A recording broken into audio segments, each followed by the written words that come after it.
Hello అండి. ఈరోజు street స్టైల్లో ఎగ్ బజ్జీ మసాలా ఎలా చేయాలో చూద్దామండి. చక్కగా ఇంట్లోనే హైజీనిక్గా ప్రిపేర్ చేసుకోవచ్చు. టేస్ట్ అయితే చాలా బాగుంటుంది. సో ఫస్ట్ అయితే మీ క్వాంటిటీకి తగ్గట్టు ఎగ్స్ని తీసుకొని ఇట్లా బాయిల్ చేసుకోవాలండి. ఒక 10 to 15 మినిట్స్ అట్లా బాయిల్ చేసుకున్న ఎగ్స్ని ఇట్లా పీల్ తీసేసి వీడియోలో చూపిస్తున్న విధంగా హాఫ్కి కట్ చేసుకోవాలండి.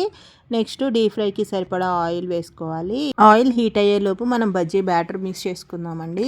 మిక్సింగ్ బౌల్ తీసుకొని 1 కప్ శనగపిండి తీసుకోవాలి. ఇక్కడ నేను బియ్యం పిండి అలాగే కారం వేసానండి. అది క్లిప్ మిస్ అయింది. ఒక హాఫ్ కప్ బియ్యం పిండి, 1 టీ స్పూన్ కారము, ఒక half teaspoon salt, 1 teaspoon అల్లం వెల్లుల్లి పేస్ట్, తగినన్ని వాటర్ వేసుకొని బజ్జీ బ్యాటర్ లాగా మిక్స్ చేసుకోవాలండి. అందులోనే 1 టేబుల్ స్పూన్ వరకు హాట్ ఆయిల్ మిక్స్ చేసుకొని బాగా మిక్స్ చేసుకోవాలి.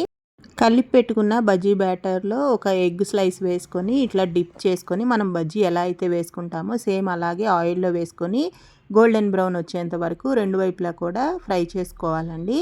సో ఫ్రై అయిన ఈ ఎగ్ బజ్జీని చిన్న చిన్న పీసెస్ లాగా కట్ చేసుకొని పెట్టుకోవాలి. నెక్స్ట్ ఒక మిక్సింగ్ బౌల్ తీసుకొని మనం కట్ చేసి పెట్టుకున్న ఎగ్ బజ్జీ పీసెస్ అలాగే పల్లీలు, పుట్నాలు ఏవి ఎంత క్వాంటిటీ అనేది నేను క్యాప్షన్స్లో మెన్షన్ చేశానండి. సన్నగా చాప్ చేసుకున్న ఉల్లిపాయ ముక్కలు, పచ్చిమిర్చి ముక్కలు, టమాటో, కొత్తిమీర, ఉప్పు, కారం, కొంచెం చాట్ మసాలా, కొంచెం లెమన్ పిండేసుకొని ఫైనల్గా సన్నకారపుస అంటారు కదండి, అవే సన్న చక్రాలు, వాటిని ఉంటే స్ప్రింకిల్ చేసుకొని సర్వ్ చేసుకోవడమేనండి. టేస్ట్ అయితే చాలా బాగుంటుంది. ఒకసారి మీరు కూడా తప్పకుండా ట్రై చేయండి. మరి ఇలాంటి సింపుల్ అండ్ టేస్టీ రెసిపీస్ కోసం మన ఛానల్ని అయితే లైక్ చేయండి, షేర్ చేయండి, సబ్స్క్రైబ్ చేసుకోండి. Thank you for watching.